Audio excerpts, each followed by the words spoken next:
Welcome to Crowning, where birthing is a portal to your power. My name's Siobhan, and I am a full spectrum doula, childbirth educator, and spirit baby medium, transforming fears of childbirth and helping parents rise as the leaders your ancestors have been praying for. This week, we're going to talk about creating a birth plan, how to make decisions around informed consent, and continue the conversation from last week around what's going on in the US with exposures of world leaders, how that relates to eugenics and to the state of birthing and how it's all connected. So before we get into all of that, I'm going to bring up my rainbow of readiness, since we're going to discuss some heavier topics potentially.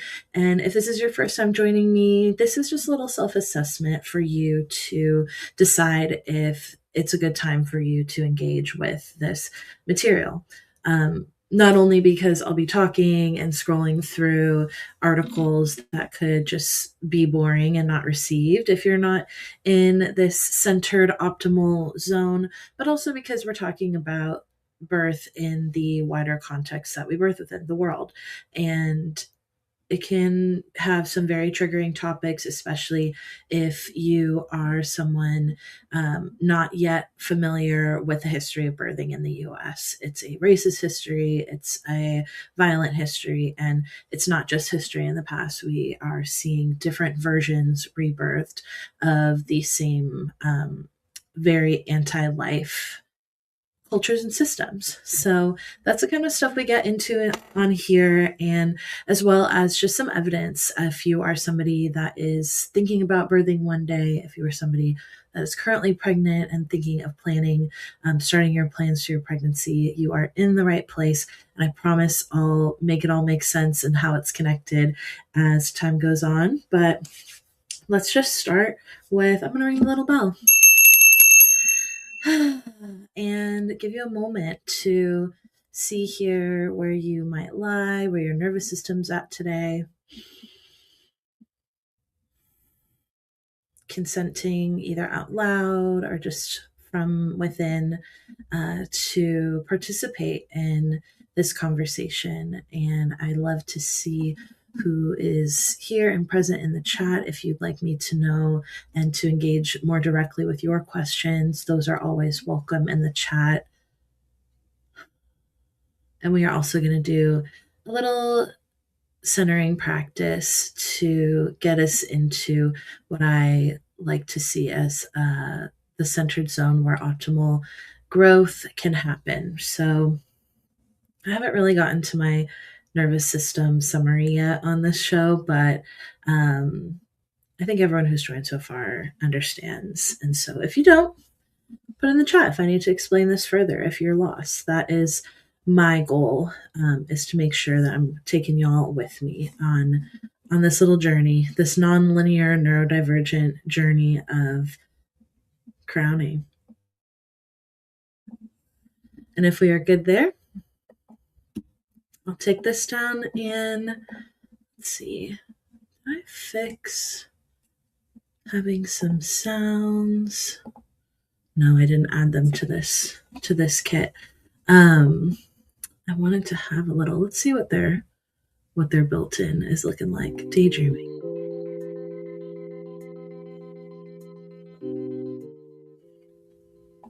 Do you like daydreaming into space?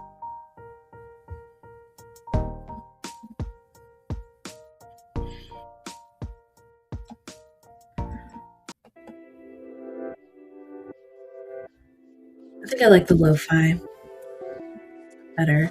So we're just going to take a few minutes to arrive here today. And specifically today, I'm inspired by, everything happening here in the US. And I want to not go into these topics. Actually, I don't like this music at all. Let's start that over. I'm going to note to self, add different sounds on here, because I like my little background while we're grounding or meditating, but that was not a vibe. So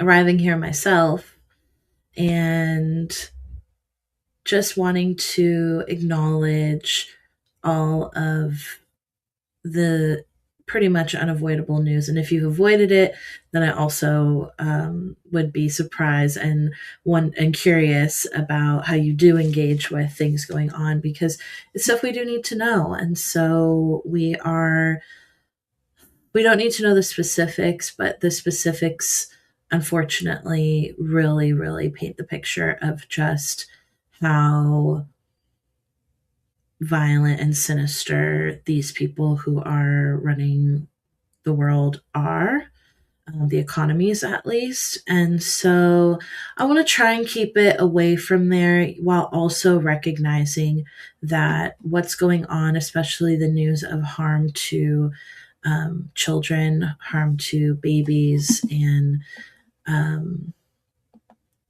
it's really, really disturbing. And also, it is an extension of a culture that was never truly eradicated. When enslavement ended in the US, they just found a different way. These are the things that we're seeing evidence in these Epstein emails of that these people do are things that they had and were allowed to do, and had laws that allowed them to do it to certain people. So I said that last week, that we also are all responsible for sitting with this information, and we don't need to lean into the specifics, but if we know that these are the descendants of people who owned, traded, brutalized humans, specifically the transatlantic slave trade, and Black Americans, that lineage of colonial torture and terror with people's bodies has not gone anywhere. It exists in the most cruel and barbaric form still, and it also exists in legal form still, through prisons, through so many different architectures of oppression, poverty, and racial hierarchies. There's almost so much to say. I'm stuttering because I'm like, where do we even begin? Does this need to turn into an entire history of US racism? It could, but I think if you're here, you understand that on the baseline. And I'm going to take us a little deeper today to just get a little more into the history. So last week we looked at that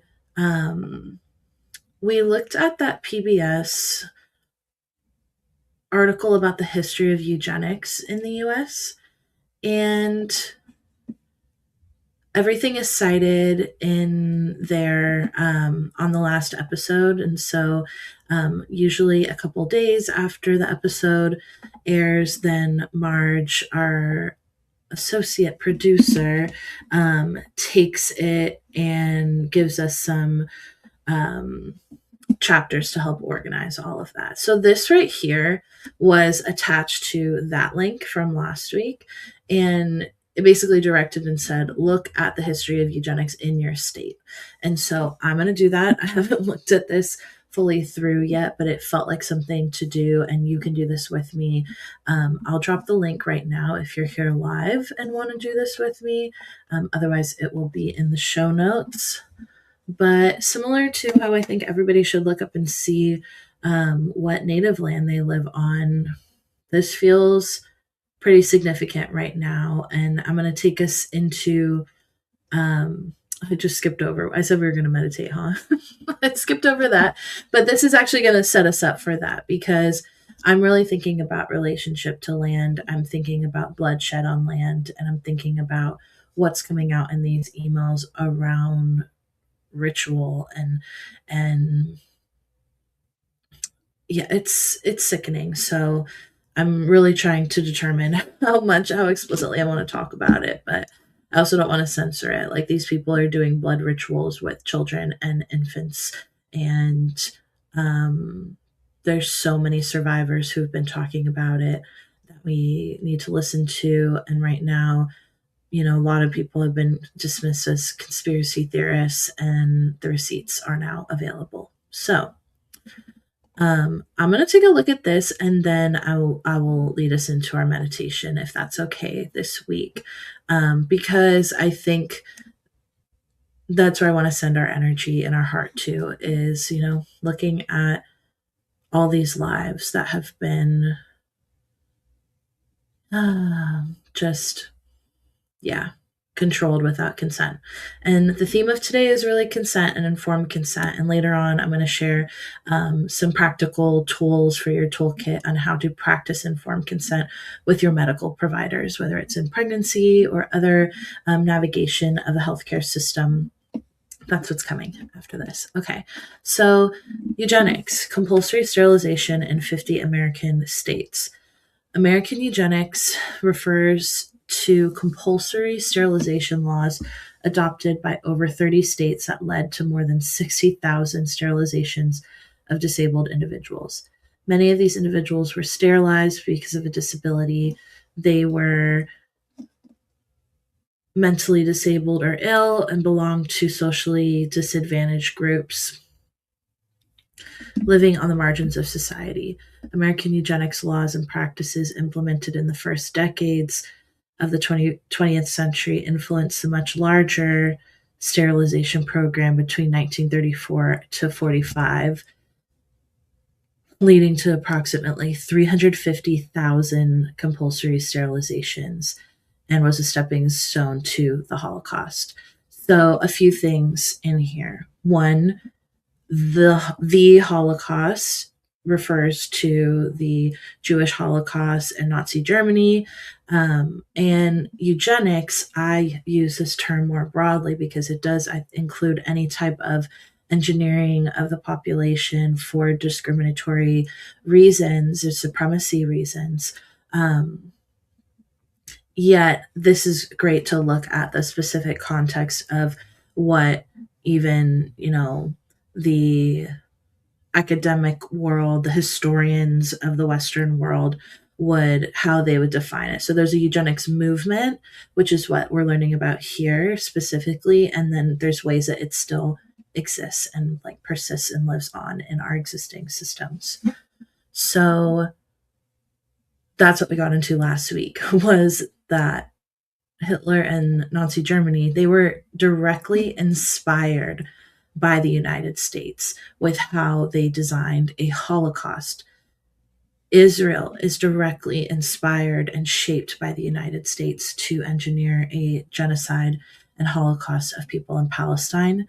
And our own country is uniquely and well informed on how to engineer these things here, and have been doing it to indigenous people since the arrival of white settlers, to people, descendants from Africa, who were kidnapped and taken from their homes and forced to build this country.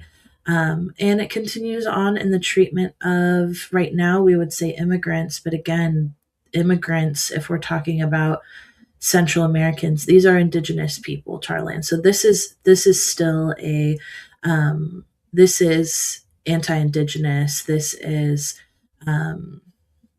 colonialism, point blank, period. So let's see. This site provides an overview for each state, which information is available. So let's just get into it. I'm in California. Wow. So in California, in total, 20,108 people on record. Let's remember that. It's always what's on record. Were sterilized in the state of California prior to 1964. Interestingly enough, my parent was born in 1964 and was given to adoption because she's my grandmother, paternal grandmother, would fall in this population of people they would sterilize.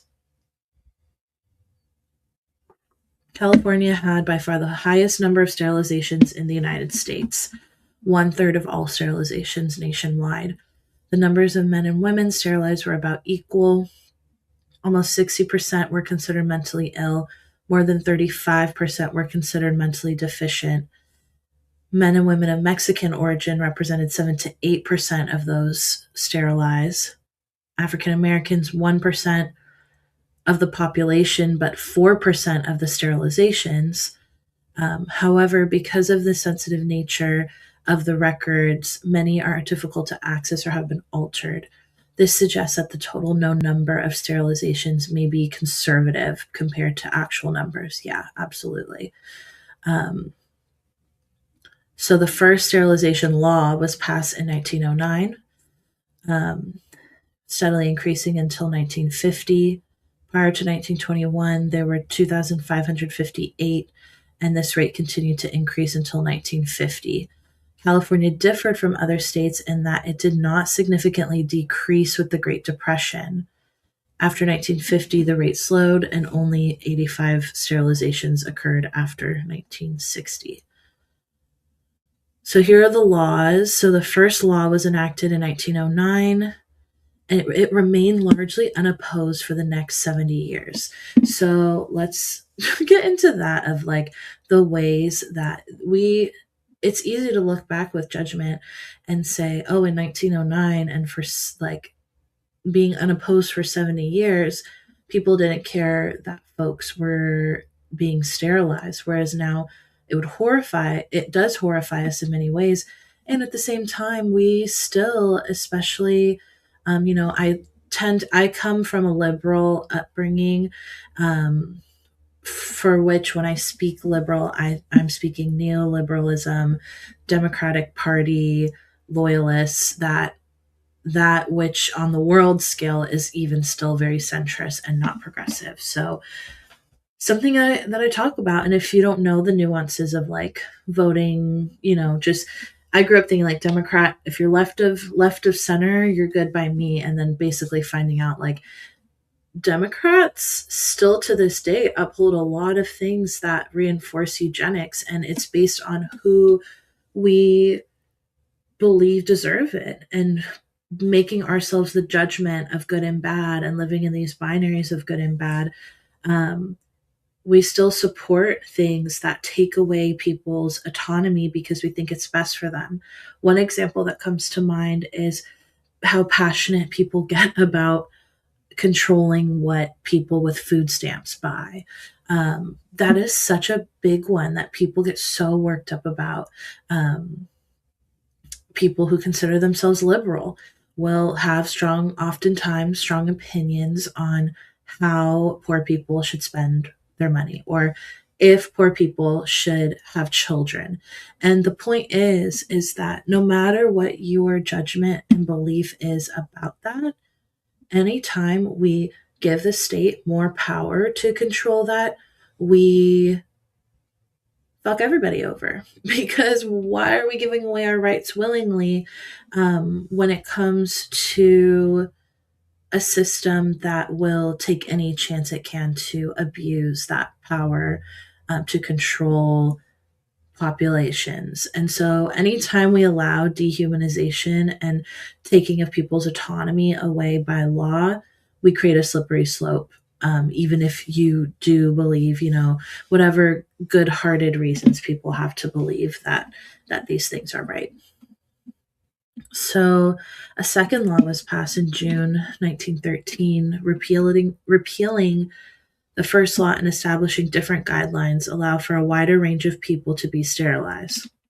Anyone who was afflicted with hereditary insanity or incurable chronic mania or dementia could be sterilized. Whoa. Raise your hand if you have there's dementia in your lineage, and to think that they would allow involuntary sterilizations because of the fears of what will be passed on. And what's interesting about that is we sort of touched on that last week about concerns.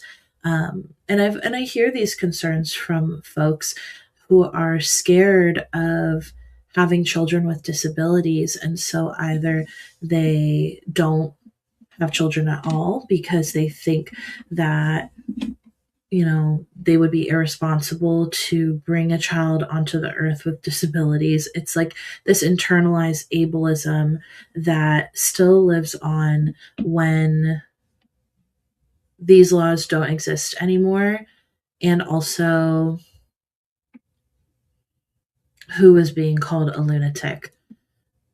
Who is being deemed as having incurable chronic mania?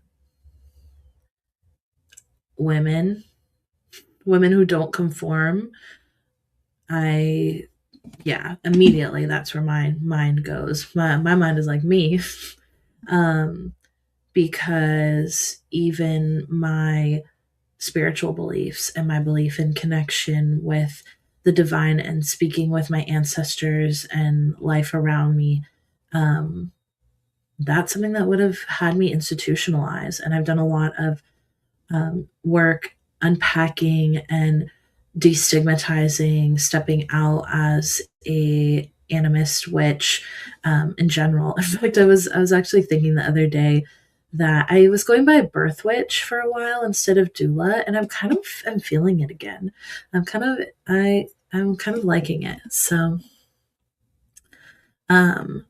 it says here, however, this law did call for parental consent. Okay, well, a lot of parents hate their kids, so good, but doesn't save everybody. So in 1917, they had another law that's only 4 years later, another law expanding the scope of who could be sterilized. And this was based on where people lived. So people who lived in Sonoma State Home and the Pacific Colony. So I'll have to look up where that is. So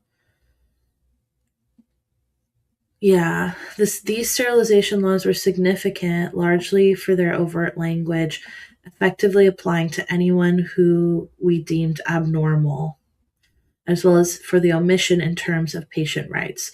There was no legal mechanism for patients to challenge the sterilization order, no written notification required to be sent to the patient or the family, and no opportunity for a hearing. Yeah. I'm actually having feelings right now around this and the way that this lives on, because I actually have had I've had something happen to me, which if I were born in a different era could have meant losing everything. I think about when I was going through my end of my marriage and the thick of conflict with my family, because I was really becoming who I am and owning my beliefs and my path in life, which includes being very mystical. There were men in my life that were telling me that I was unwell and a threat of being institutionalized because of what I believe in and what I knew in my body. And that is so common. And no doubt that just being born a few decades or generations prior, that I would have had a forced, either confinement, institutionalization, um, sterilization, hysterectomy. Like, there's no doubt that I am in that population, that I just am lucky for when I'm born, and for the things that have kept me grounded enough to keep sovereignty and autonomy over my life and my son's life. So it's kind of like heavy. Everything's heavy. I don't know how to not, but that's really is what this space is for. It's just like, yeah, digging into like, this is dark stuff. Um this is stuff that hasn't fully vanished, because there are people who will exert that power. And no doubt that I've been in positions where if these men did really decide to, they probably would have succeeded. Um, So this is looking at groups targeted and victimized. So those who were dependents generally lacked formal education, received welfare payments from the government. Okay, well, we know exactly what populations that is tied to as well. There is a disparity, like they said, that, for this to say African Americans were 1% of the population, but 4% of those receiving this is very telling. This resulted in many sterilizations of refugees from the Dust Bowl in the 20s and early 30s. Women who were seen as sexually promiscuous were often sterilized as a cure for their actions, because sexual promiscuity was seen as a symptom of feeble-mindedness. Further, it attacked. This is all language that was in the law. Feeble-mindedness. Further, it attacked the term high-grade moron that Goddard threatened could have the greatest negative effect on a race, although they seemed mentally normal and would go undetected on intelligence tests, their sexual deviance could cause the procreation of more sexually deviant women. Men differed in that sterilization was seen as a rehabilitative treatment to prevent destructive traits such as petty crime. Oh my gosh, this is so racist. This is so.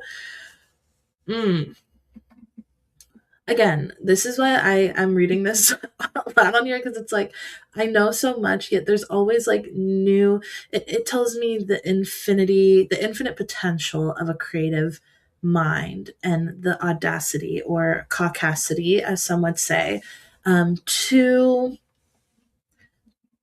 create laws like this. My gosh.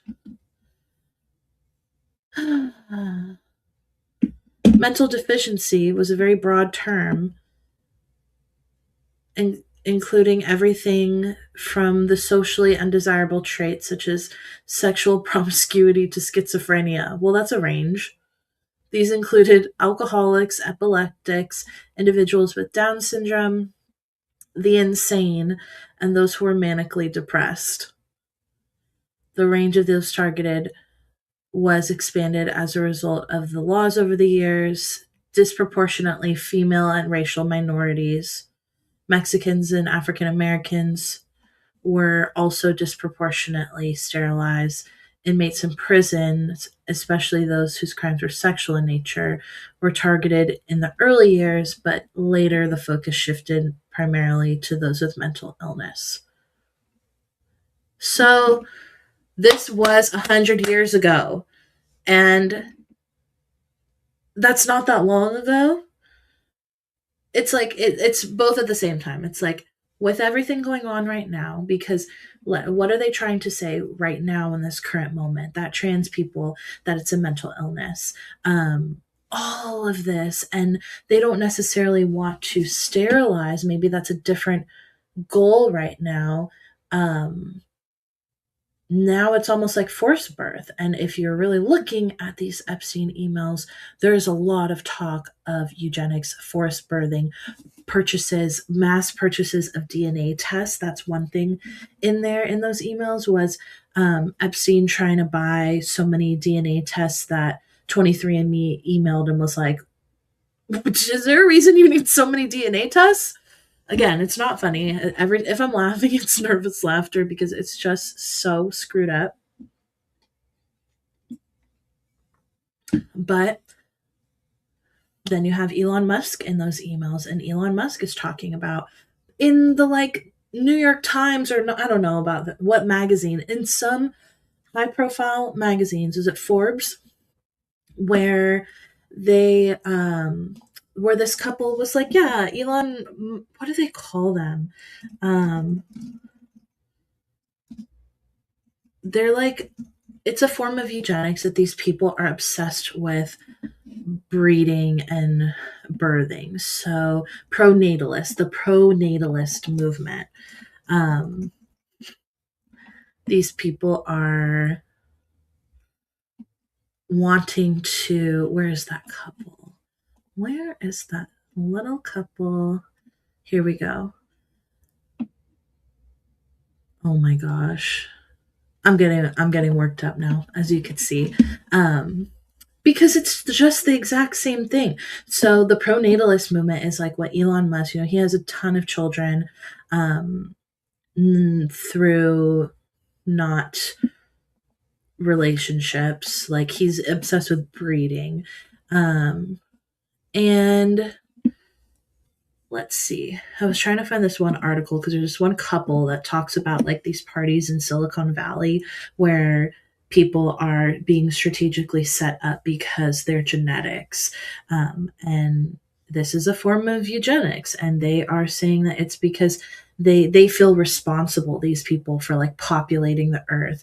And of course, they're always like white, or a lot of them look like, white man, Asian women couples, or Asian men who are finding white women. They want these like, it's Get Out. If you haven't watched Get Out, probably need to watch that because it is related to this obsession with having genetically superior children. And so genetically superior children for some, on the flip side of that engineering, is, sterilizing the unsuperior, the inferior.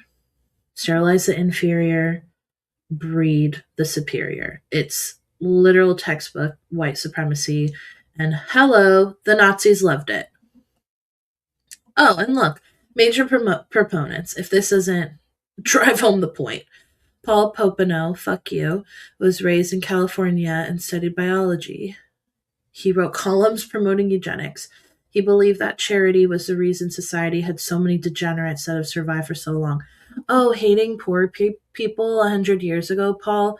Real original to every freaking podcaster bro who basically says the same and wants to debate people's humanity. Kind of looks like Charlie Kirk, huh? They kind of got a similar hairline going on, because that's what Charlie Kirk was doing, was debating people's humanity. E.S. Gosney, a philanthropist, okay, that word means it's meaningless, who helped to finance and promote the eugenics program, collected data about sterilizations, fund and create the Human Betterment Foundation. Could you sound more white supremacist than that? Human Betterment Foundation for well-known wealthy individuals who support eugenics. Yeah. So these people are obsessed with, and this is why when people want to talk about, why don't they care about what's happening to people? Why don't they care about, people that look, why don't they care about Black people being killed at disproportionate rates by police? Why don't they care about Central Americans being, or anybody they deem brown enough to question? Why don't they care about their lives? And the thing is that these people are inherently supremacist. We are cattle. We are the equivalent of cattle to them.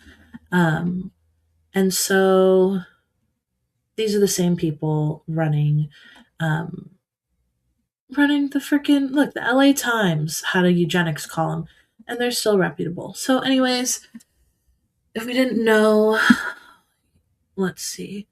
Oh, here, also warned against, sorry, this phrase caught my eye, moron girl. This is horrible. The moron, okay. The Race Betterment Exhibit 1915 in San Francisco promoted positive eugenics as a way to counter race degeneracy. Also warned against the moron girl, those who were abnormal, as a biological threat. Questionable sexual behavior indicated a primitive savagery and qualified the afflicted individual unfit to reproduce. So 100 years ago, they're still saying, who does and doesn't get to have children. I guess it's not really new. I'm going to move on to this one, and then I'm going to calm down after, because I realize I just got all into this without really bringing us back to center. But, maybe that's what we need. Just like let out a little rage right now if you're feeling that, or just that's why I'm laughing, because I'm just like, this is just so unserious. It is so unserious that we have to live in the imagination of these boring and sick people. And so we can take our power back. Power is, I think the scales are rebalancing right now. There's things I did read that I got to look up more evidence, but I was reading something about how a lot of ICE was recruited, and one, fuck ICE, and two, I'm always going to think about why they're doing it and what is because of human nature. I don't believe that these people all are doing taking these jobs because they are just purely evil. I think that they are desperate, scarce, have had dehumanization normalized and supremacy normalized, and brainwashed into doing these things and letting themselves think certain things are acceptable for their survival because they're trying to survive in this world, as we all are. And so what I read was that the checks are bouncing, or the payments are not hitting. All these huge bonuses that ICE agents were promised are not arriving. And so if the money is going to run out, something tells me we're not going to see very many people, because hello, why would they know they're the most hated group of people? Well, I wouldn't say the most, because I don't know. They're just despicable. They're despicable for those choices. And so if morals and ethics didn't do it, maybe no paycheck will. So there's a new report from state of Washington. It's pretty long. It's 100 pages. So we're not going to read through all of that. But the main thing is seeing that we've talked before about how the U.S. has one of the highest maternal mortality rates and infant mortality rates as well, meaning that at childbirth and close after, babies and their birthing parents die at far higher rates than any other civilized country. And so the Washington State Department of Health did a whole report on this. And they reviewed that most of these deaths are preventable. So let's get into a little bit. So the data they had was 2014 to 2022. This came out late 2025, and it just hit this a couple weeks ago. This headline hit the news. So 82% of pregnancy-related deaths in 2021 and 2022 were preventable, meaning there was a chance a death could have been prevented if at least one factor had been different. These factors included care quality, financial barriers, limited healthcare access, and lack of continuity of care. So this is coming up, so we can lead us into our birth planning discussion. But the panel made 3 priority recommendations. 1, improve healthcare quality and access. And this is in Washington State, which actually has better rates in comparison to many other places. It's a more resourced and progressive across compared to the rest of the U.S. In terms of culture for birthing and access to healthcare. Obviously, I don't live there, so I can't say what that day-to-day looks like, but they at least have the blue veil of being at the bare minimum of things when it comes to looking at quality healthcare across the country. So improving healthcare quality and access would improve birth outcomes. It's crazy how we need studies to verify this, right? But so we have it. They verified. Improving access to healthcare would decrease deaths. 2, strengthen community support services, invest in, develop, and expand comprehensive community support services that address essential needs during pregnancy and postpartum. These include strengthen home visiting programs, social work services, doula care, wraparound support for mental health and substance abuse disorder, housing, and food assistance. Yeah. All of those things that help our basic survival needs be met in order to expand into the fullness of birth, and for our spirits to even make it through this birth process. These are all the basic human needs that we all deserve access to, but far too few actually do. And 3, so provide equitable, culturally responsive care. Ensure care and services throughout pregnancy, birth, and postpartum are culturally responsive, free from bias, grounded in trauma-informed practices, and actively address racial injustice. So racism,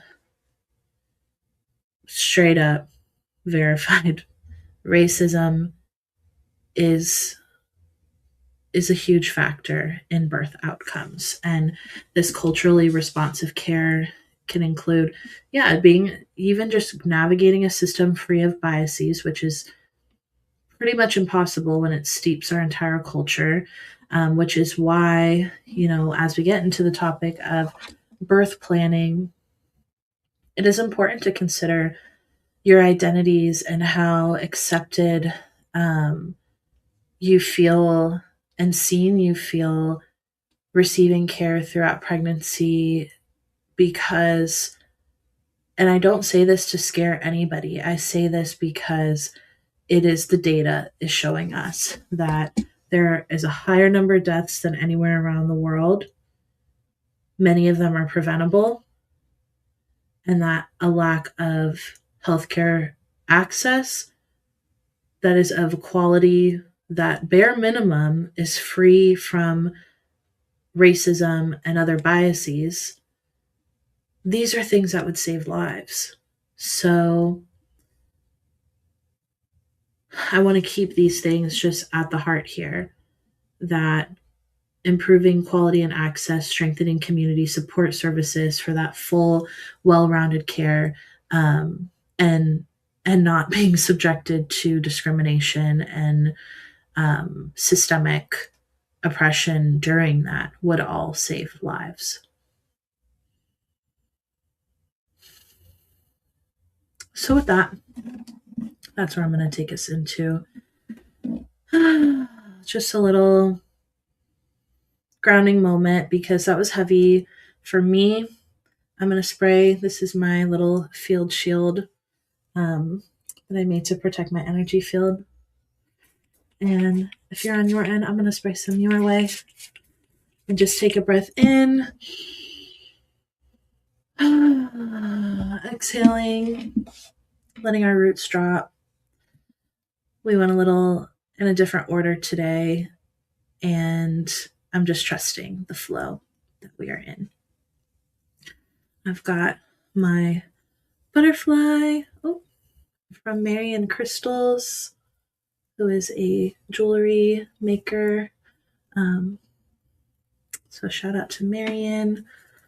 And grab any other tool that can reconnect you with your body after maybe some of those heavier topics. This is like my favorite thing. I got it from H Mart a few years ago, and it just is my ride or die little tool that I love to use to bring my nervous system back to neutral. And so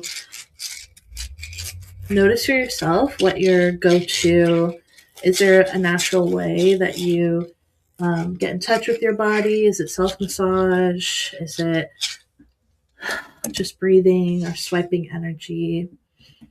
And if you're in need of adding more tools, then I'll suggest that, of swiping your energy down, imagining it just flying off your body down to the earth, being received by the earth. And we're going to do just about 5 minutes of connection with the earth. connection with the land specifically that you are settled on, whether it is the land of your ancestors or a land that is newer to you, or maybe somewhere in between. If you're able to look out at a tree or a plant,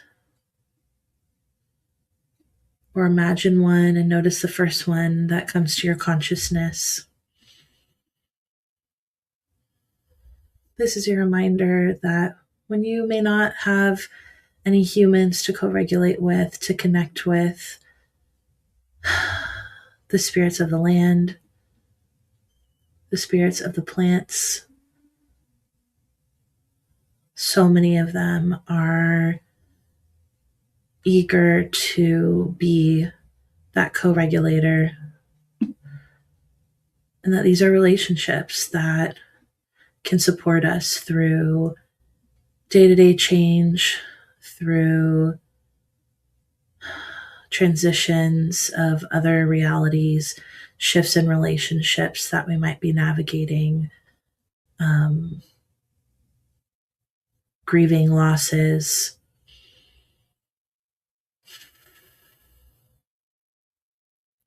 For me, I feel so grateful to be on this land most of my life here in San Francisco, to live in my neighborhood that I've lived in since birth, built on sand dunes. Currently, I have a cherry blossom tree in my yard blooming. And there are also calla lilies that keep popping up. About 5 or 6 of them have popped up around my home, just reminding me too of my place here as a guest.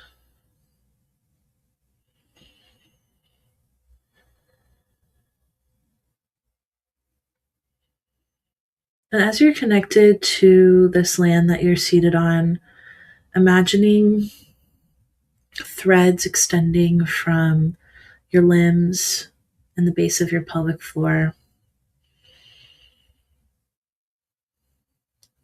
spreading both down into the soil and wide, touching the other mycelial networks and threads, tapping yourself into this web of sacred intelligence. This web that delivers nutrients as well as receives death and decay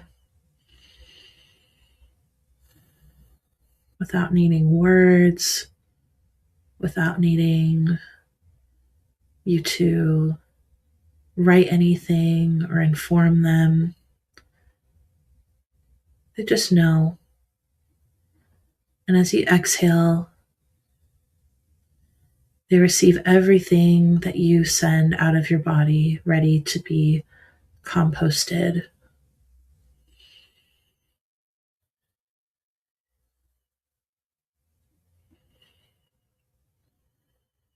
And with every inhale, refreshing energy infuses into your body,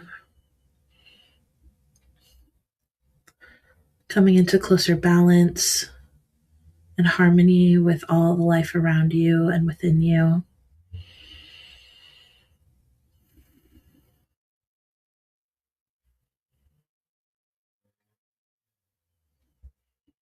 Saying thank you or offering another sound of gratitude, whether it's a hum or a song or clapping of your hands, acknowledging the way that this land holds you, and taking a minute to receive any messages relevant to this place that you're in here in this moment.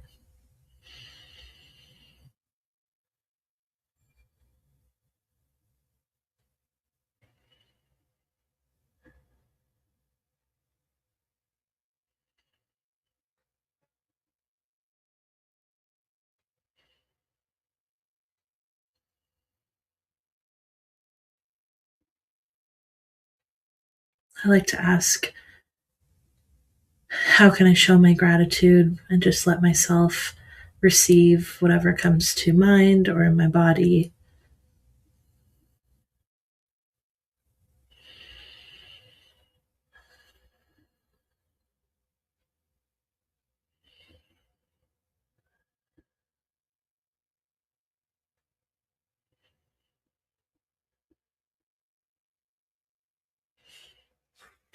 Thank you for pausing with me there, for making room to listen to yourself. Where I really feel guided and what I hear doing that is part of my role is to create a space where you can trust yourself, and this reminder to whoever finds this video, this stream, that you're not alone in what you're observing and that you can trust the information you're seeing. Maybe it is completely unbelievable. These things that I've mentioned, we're seeing evidence of now. Allow yourself to just be in that space. It our brains are designed to protect us, and so there may have been signs and moments that we've heard stories that made us go, oh, no way that that's real, no way that that happened, no way the government wouldn't remove the uteruses of people for being sexually promiscuous. It's okay that that feels shocking and difficult to accept, because that means you are connected to your humanity. That means that there's still something in you that is ready to affirm life. And I don't want anybody to lose that innocence while also coming back to our power and our responsibility to learn information and make choices that respect what we know when we're in this place. And that is why I say birth is a portal to our power, because when we sit with all of this information and these statistics that are showing us the real impacts of racism and colonialism and oppression that are alive in the systems that we're navigating, that are like the other side of celebrities, that we maybe enjoy the things that they create, and what we're able to perceive of them have maybe even given us something to learn about ourselves with, something positive, something inspiring.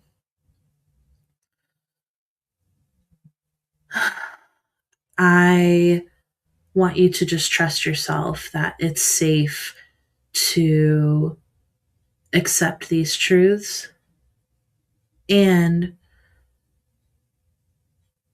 by accepting them and listening for how you can move forward and show up for yourself, for your family, for your land, for your community,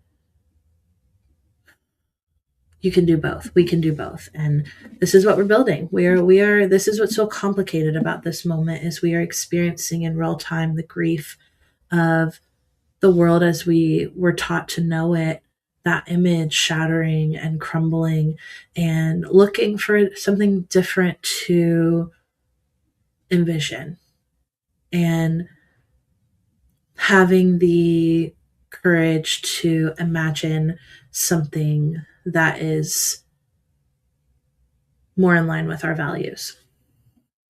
And so, in the spirit of making decisions, I have another little graphic to share today around a tool that y'all can use when it comes to making decisions over your life. And so this is the BRAIN acronym.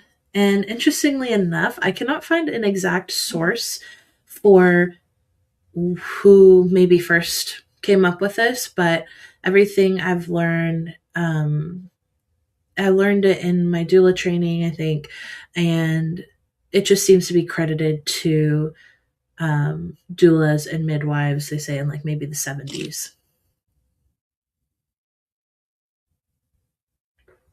And so the BRAIN acronym is intended to support your decision making with informed consent.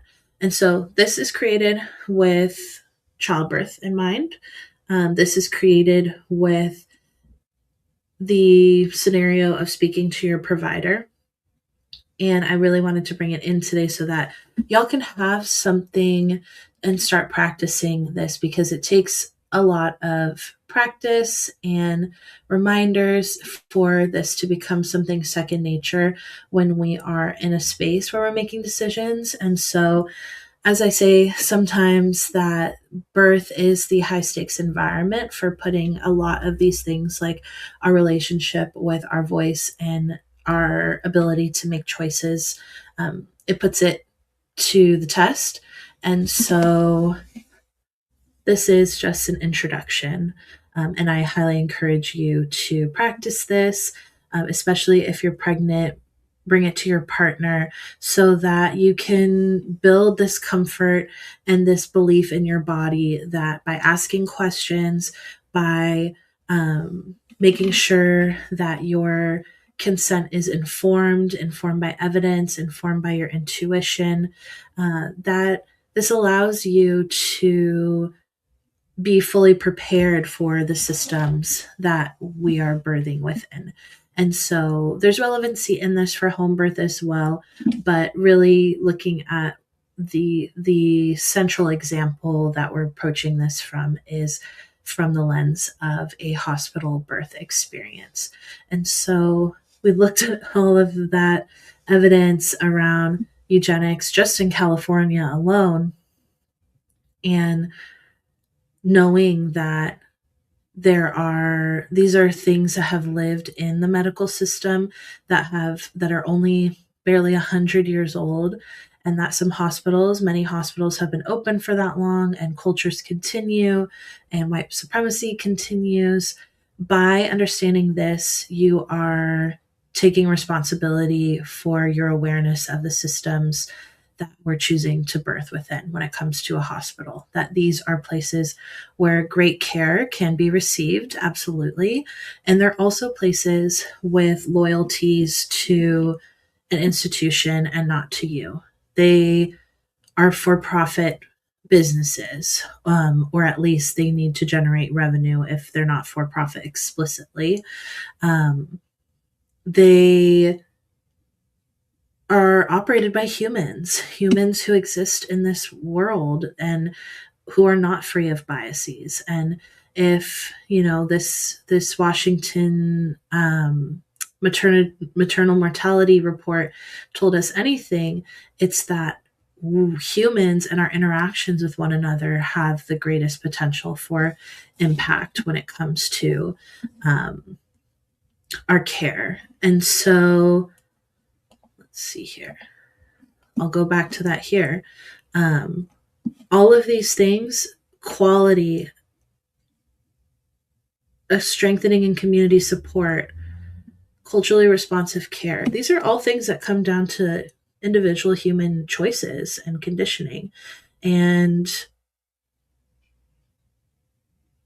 even our abilities to access support within our own families. Sometimes it could be as difficult as that, as do I even feel comfortable with the people that I'm reliant on? And I could speak to my journey that's a big factor, and I think that's a common factor for many of my clients. Is these are the people that are available to support me, and I know they love me, and also I feel like I have to make myself smaller or accommodate them or just be grateful, especially like those of us who grew up in Asian cultures where we don't talk back, or we're raised as Asian girls, that's like to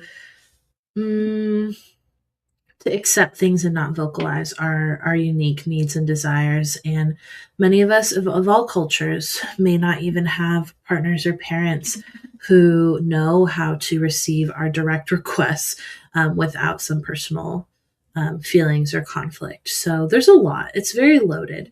So let me bring us to the BRAIN acronym.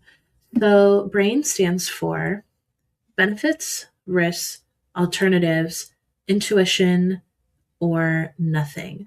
And nothing can also need time, but let's just walk through each one. So when it comes to, this is really written from the perspective, again, of imagining that you're at a hospital birth and your provider has come in and maybe assessed and been monitoring, or you just arrived and they're deciding whether to admit you, and they're going to propose a decision. And so anytime this is what happens a lot in birth, and then we're going to get into the birth planning of it. But there are many decisions that you have to make, and many hospitals are growing and how they are trained to get your consent for decisions. And as I mentioned, many of them still are loyal to their legal department. So there are policies that are set in place to protect them as a hospital, or even as a midwife or birth center. There's policies set for legal purposes, and those are not always the same as your rights. So hospital policy is not always the same as your legal right. And so benefits. So say a doctor comes in and is saying, I think that it's time to consider Pitocin to move your labor along. So Pitocin is this synthetic, for lack of better words, hormone. It's a chemical, technically, medicine that's given to stimulate contractions and to move labor along. If you're induced, they'll normally hook you up to Pitocin. If you maybe started labor and it's stalled or slowed down, you might be offered to it, but it's an IV that would stimulate more contractions. And it's very common. It's really, really commonly administered. And so say you are in this position and they come and say, would you like some Pitocin?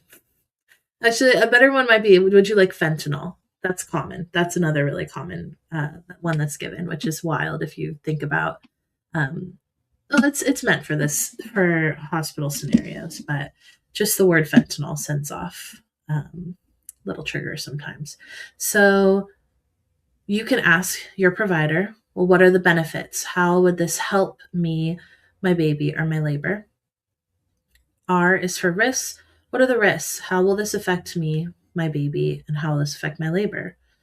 So they might say, oh, well, the benefits are that you're going to be able to rest and feel less pain. And the risk is that you won't be able to move from the bed because you will have to be hooked up to the IV, so you can't walk around anymore. The risks also, these are things that are so common, but they may not even be used to being asked the risks. And so this might be something that they might say, well, there are no risks. And you'll have to then move into your intuition of discerning, okay, did you research and you know that there are risks? Because, they're trained in the hospital to respond to things, not necessarily to know every study. So it really is on you to ask these questions.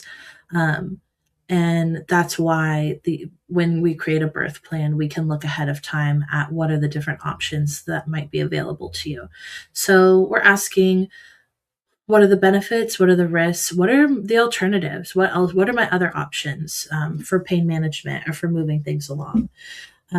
Then I is for intuition. That is a personal thing, but will come to nothing. What will skip to nothing for your provider, which is what happens if I do nothing. And they should have an answer there for you. Well, if you do nothing, again, they might challenge you and be like, well, you've been in labor for a long time. And think about the fact that they're running a business again. It's not in the hospital's best interest to keep you in a room for a very long time because they want to clear out that room for the next birth. And so they might say, if you do nothing, then we'll check again in a couple hours. Or they might say, if you do nothing, will need to, and they might say something that's part of their policy that might feel like an escalation. Like if you don't do anything, then your baby could be at risk of, I don't know, you could have a longer labor, you could tear, you could need XYZ. They'll give you all of those.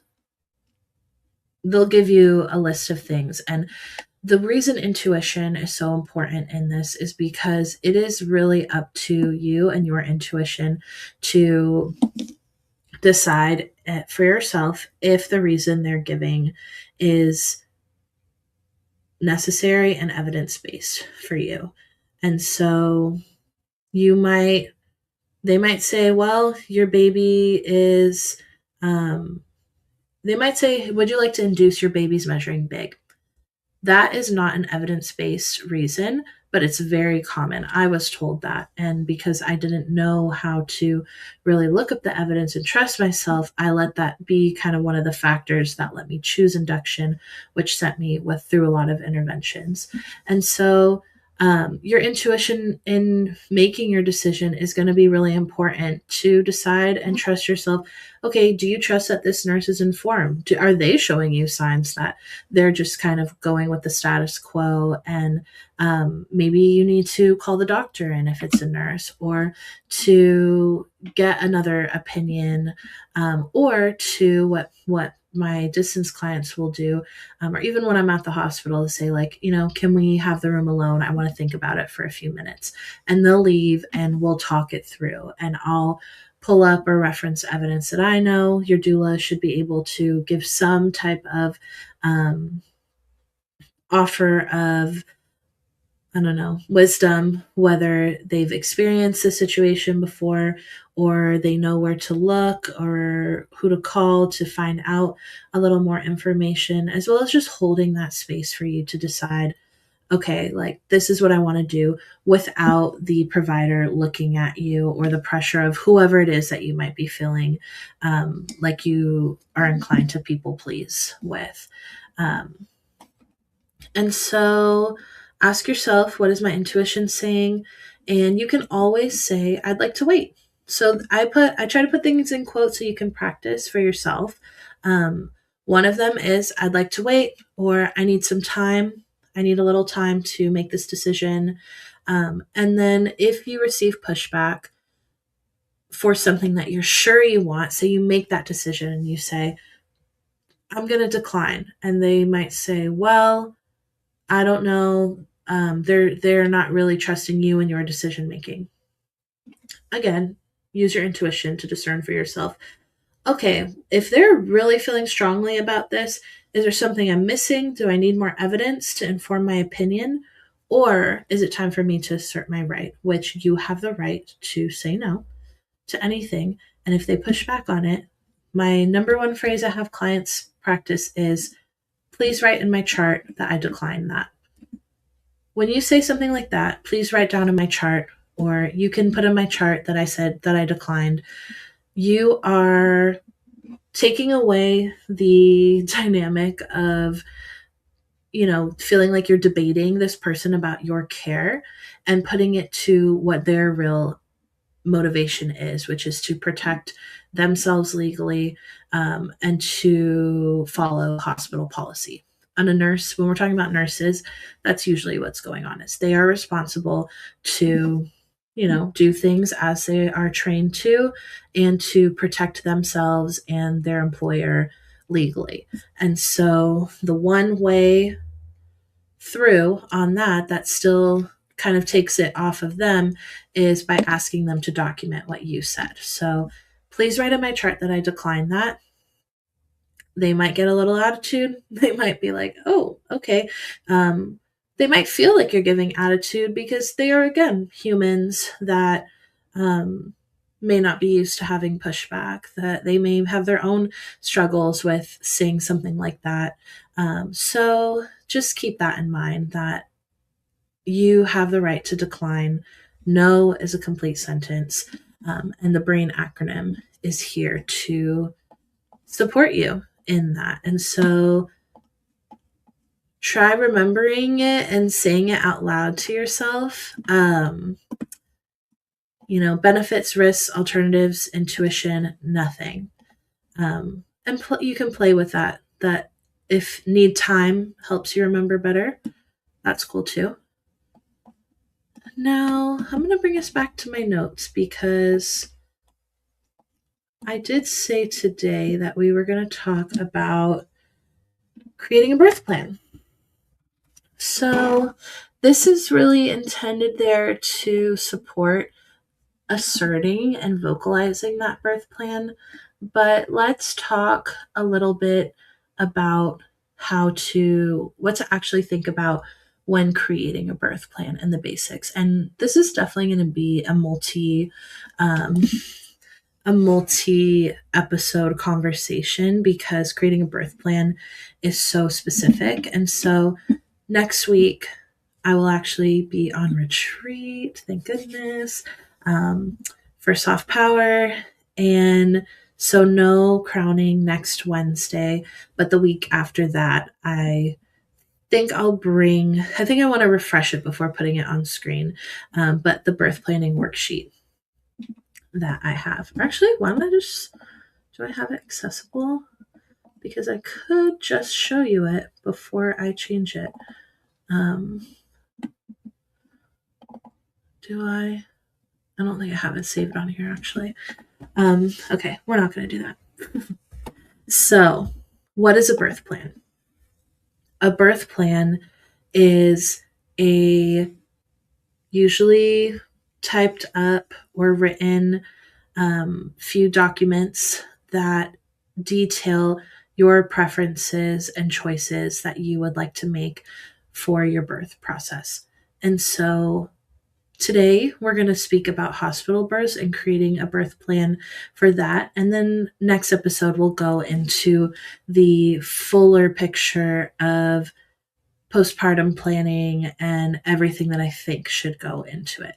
Because at the simplest and most common way birth plan is referred to, we're looking at something that clearly states what you want, what your decisions are, and that can be referenced by your team and your provider during your labor. And so reasons to create a birth plan. One, it allows you to communicate ahead of time without repeating to multiple parties what it is that you would like to do. Two, it gives you kind of a place to work off of when it comes to all of the decisions, because there are many.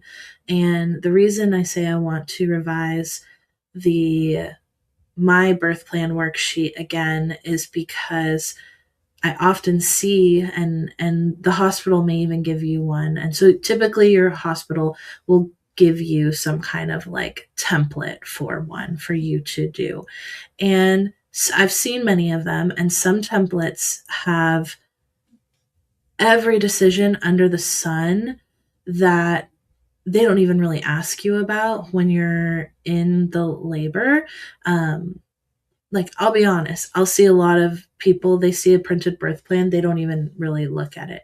They want to see something quick, direct, that stands out, that names standing out the things that are different from the status quo, because everything they're going to assume, like I don't have examples right now, but there's certain things that it's like, I see on these worksheets, sometimes it's like, these are very, very typical things that they're not going to ask you. And it will depend on the hospital's policy. And so things that are going to be more important on your birth plan are going to be things like who's cutting the umbilical cord after, what medications things you're allergic to and absolutely don't want, any religious preference, like religious influenced reasons, um, when it comes to, when it comes to that, you'll know for yourself if you have those. And also the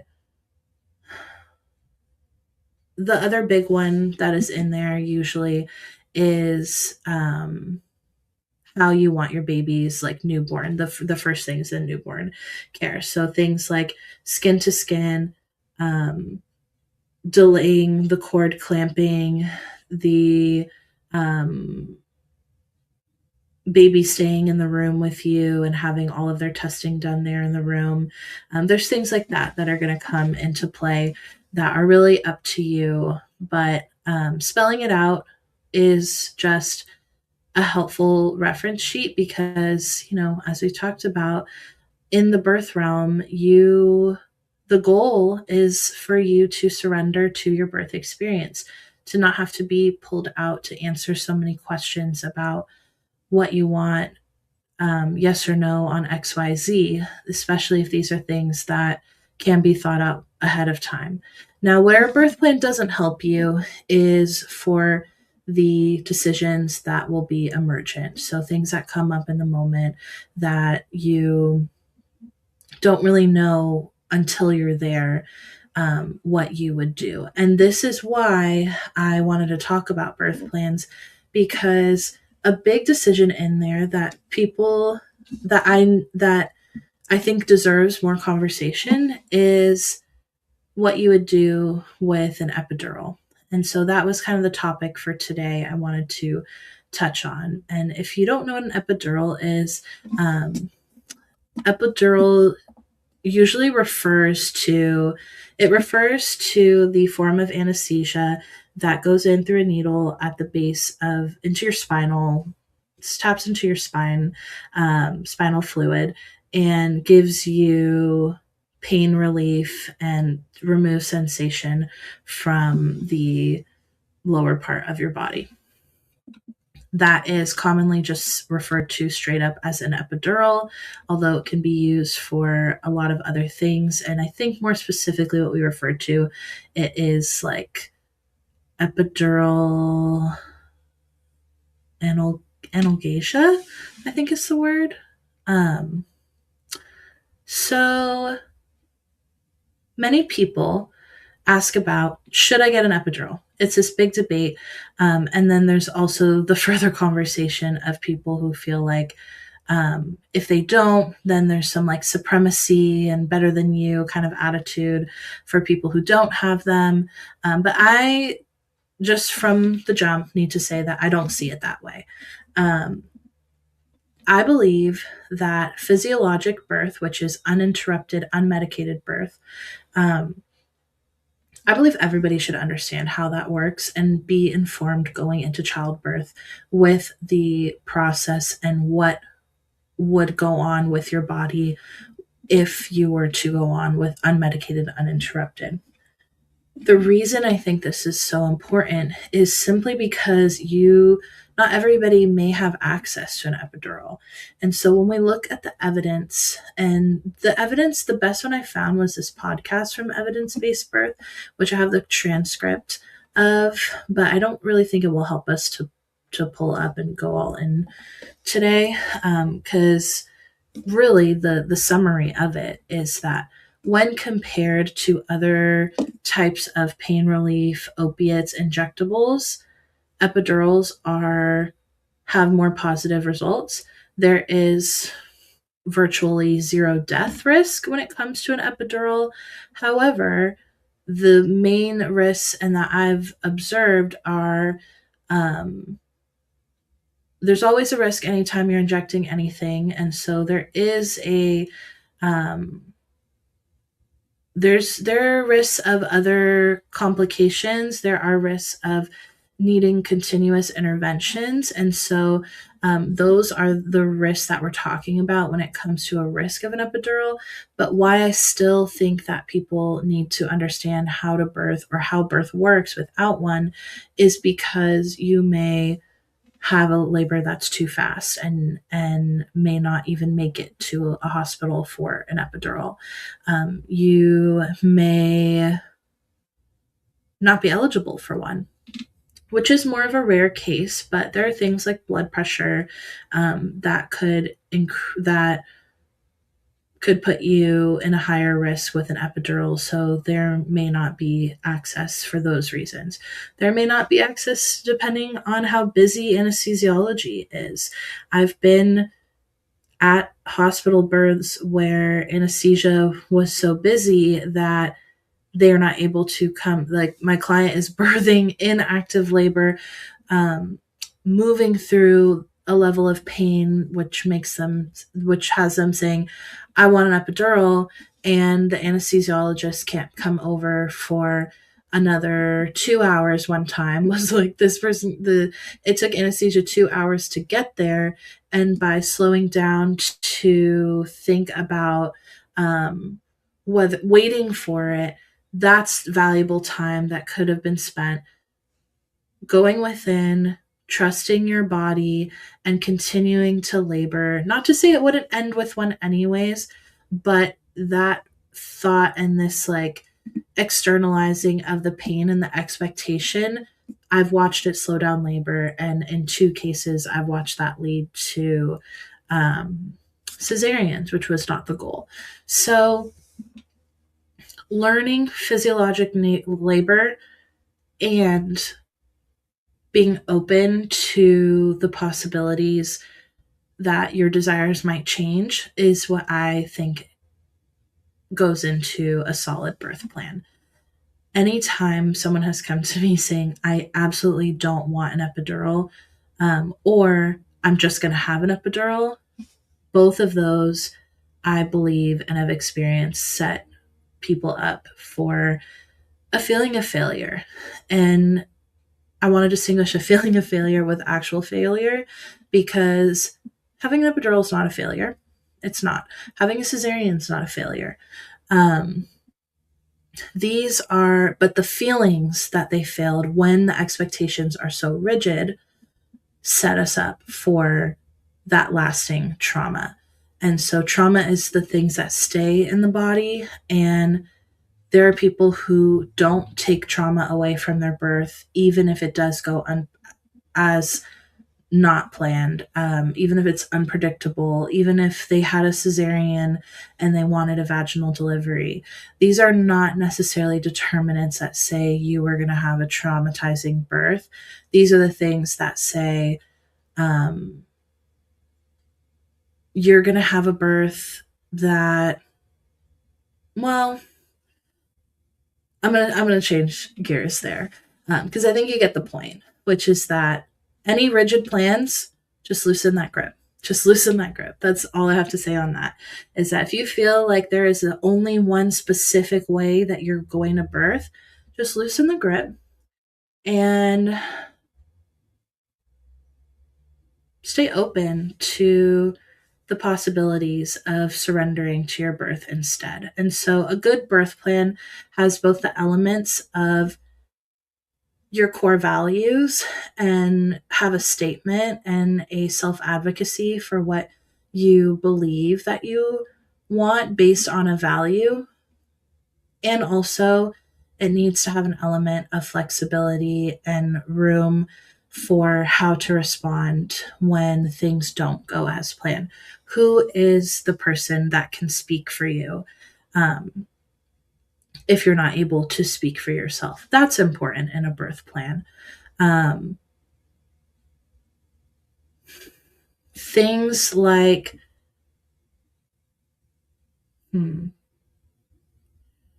decisions like there's things, I think this is where I'm slowing down, as I'm like, it's actually so much more complex than I can really state in an explanation. So I'm just going to try and take me back to Hi, Heaven. I'm going to take me back to just the basics of how to start your birth plan. So, the early things that you're thinking about are where are you going to birth, who's going to be with you, and what does this team of support holistically look like, just like was on that list from that Washington study. How can you strengthen your community support? They listed social work services, doula care, mental health and substance abuse support. Even in this evidence-based birth article on even in this evidence-based birth thing, they mentioned doulas and how that is something that can be really, really supportive. And so again, I didn't really share this because it's so wordy. Not that everything else isn't, but it just feels a little overwhelming to put up there with y'all. But they do get into epidurals, the monitoring, and what those likely interventions are going to look like if you choose it. So, for example, being bedbound, being told you can't eat, which is not evidence-based either. So this is something that, this is why I created a worksheet, and I have actually a whole Notion database that can show you if you are working through a birth plan and we're in connection, reach out and I'd be happy to share this little birth planning database. I am in the process of trying to move it to somewhere different, but I also want to show you what I have now. So here we go. This is a common interventions database that I want to give you an idea of all the decisions that are possible. So augmentation of labor, C-section, cord clamping, eating and drinking, epidural, episiotomy, while less common, still exists out there depending where you're at and your hospital policies. Fetal monitoring, the forceps delivery. These are all, there's a lot of possibilities here for things to consider. Then, after baby's born, on top of that, then there are routine interventions. Oh, maybe I should view it in the public one. Here we go. These are all the things that are common. So vitamin K shots. This is really common. It's offered to prevent the rare but potentially deadly occurrence of brain bleed during the first 6 months of life. Vitamin K is a vitamin needed to clot blood, and there's a lower amount in breast milk. It's administered as a shot. There's no evidence it has any harmful effects outside of discomfort or pain at the injection site. And then I link out to more evidence on this. And so, the reason I got a little tongue-tied on this is because it is a lot, but bringing a child into this world is a lot, and it deserves, not only for your child, but of course for your own health, you deserve to give informed consent to every single thing that happens. They're going to assume that you're going to be okay with this. It is something totally personal. Measuring weight and length. These are, if you have a male, circumcision is going to be something they're going to ask of you. And there are a lot of rumors about that, but I link the evidence for a necessity of that. So as I'm kind of getting at, I got a little bit in over my head this week on this topic, and just truthfully, I'm still figuring out how to organize myself and how to move through these topics in a way that's not overwhelming, but I don't know if I hit that mark today. I might have crossed the overwhelming line today. So as you could see, there are tons of decisions to be made. and they might be rooted in values, some of them, and others might just be rooted in your situation, and which is why we need both. This is why we spend our pregnancies and even preconception.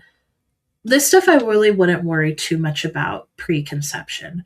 Um, why I focus on preconception goals being your trust and your intuition is so that if we spend more time filtering through that, learning how to read information and notice the cues in our bodies for making the choices that we want, if we focus on that preconception and focus on our decision making processes, our decision making support people, that is what makes then this all feel less overwhelming when it comes to sitting down to create a birth plan and deciding what you want to advocate for yourself. Because going in with no birth plan means that your plan is the hospital's plan. You also will have your voice when things don't feel right, and at the same time, when you're in this vulnerable position of active labor, if we haven't practiced using our voice before, if we haven't practiced what it might sound like to assert our rights, then the first time being while in labor might be really difficult. And that's something that is another thing that makes birth political, is that we are responsible for knowing our rights. We are responsible for voicing and advocating for those rights. And we also are highly likely to default into a system that is not designed with our sovereignty and our rights in mind. They're designed with hospital policies and profit in mind. And so I'll leave it there this week for birth planning.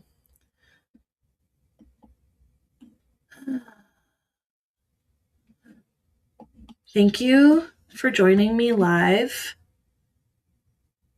I would love to invite if there's a lot of questions left, I'm sure, in terms of creating that birth plan, and I will prioritize making that worksheet and available, because I wish I did that before going live today, having that worksheet available, because there are quite a few questions, and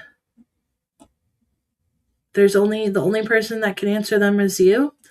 Unfortunately and fortunately, the only person that can answer these are you.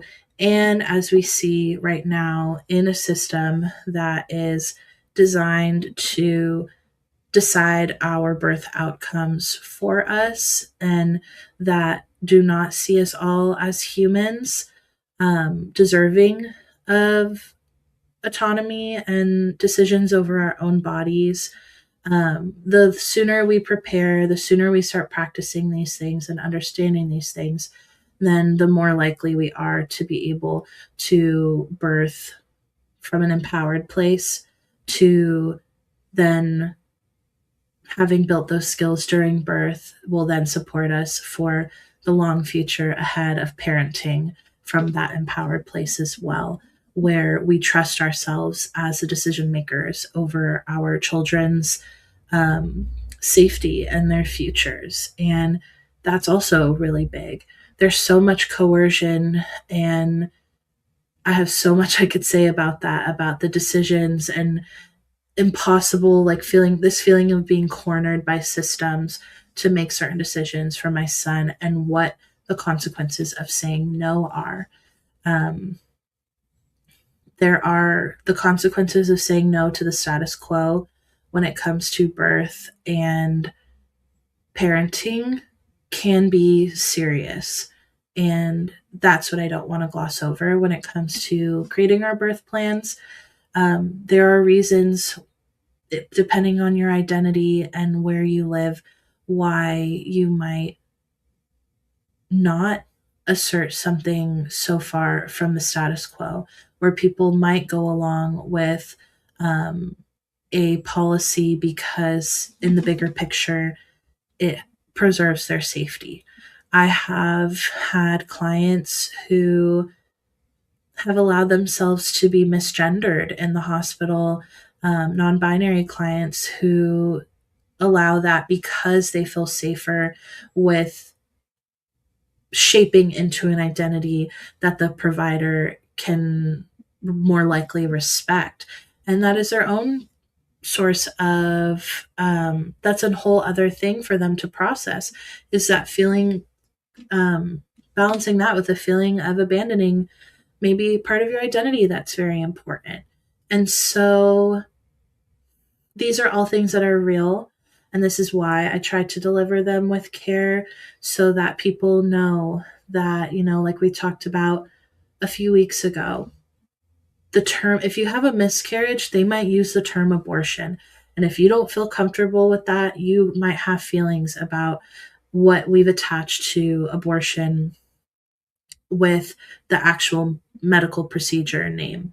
Similarly, like that example I just gave around gender, we might fold on certain values because there's a different value that is grounding us into it, or it's just that intuitive in the moment feeling like I can't trust this provider with my full identity, and right now what I value is the physical safety of myself and my baby.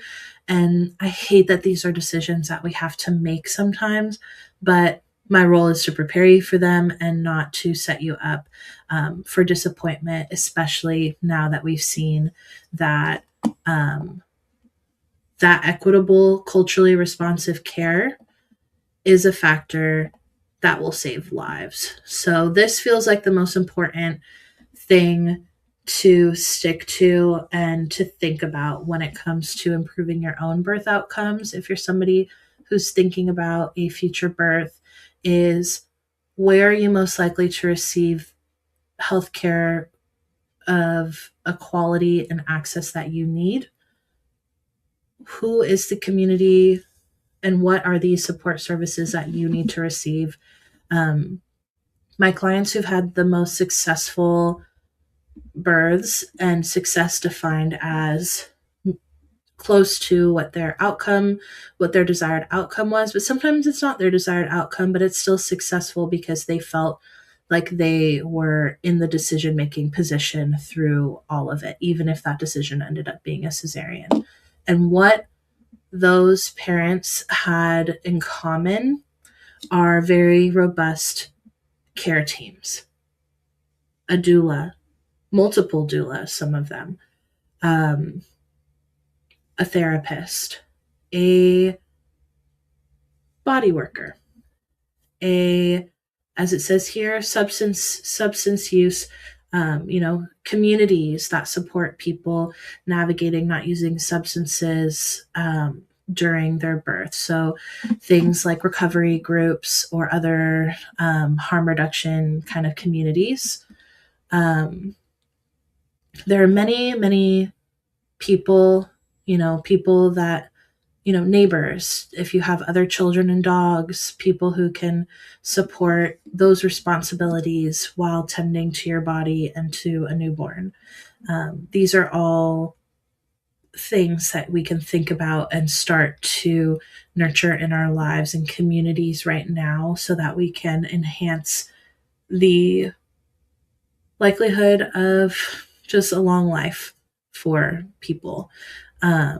Because as this, if you just join, this article is connected to this study that investigated why birth outcomes people were dying, and most of them could have been prevented. So, and again, doing our part to create a culture that is free from bias, grounded in trauma-informed practices, and actively addresses racial injustice.